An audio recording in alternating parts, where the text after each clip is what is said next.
Drawing, measurement সব যদি ঠিকঠাক হয়, কাটিং করা কিন্তু অনেক ইজি হয়ে যায়। একটা ড্রেস সুন্দর হওয়ার পেছনে অনেকগুলো স্টেপ থাকে।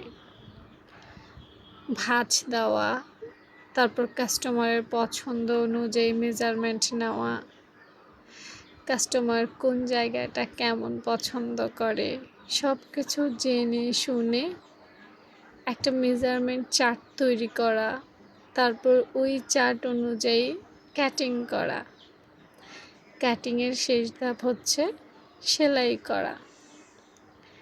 টোটাল কথা হচ্ছে একটা পারফেক্ট ড্রেস তৈরি করতে হলে প্রত্যেকটা স্তরে আমাদেরকে মনোযোগী হতে হবে।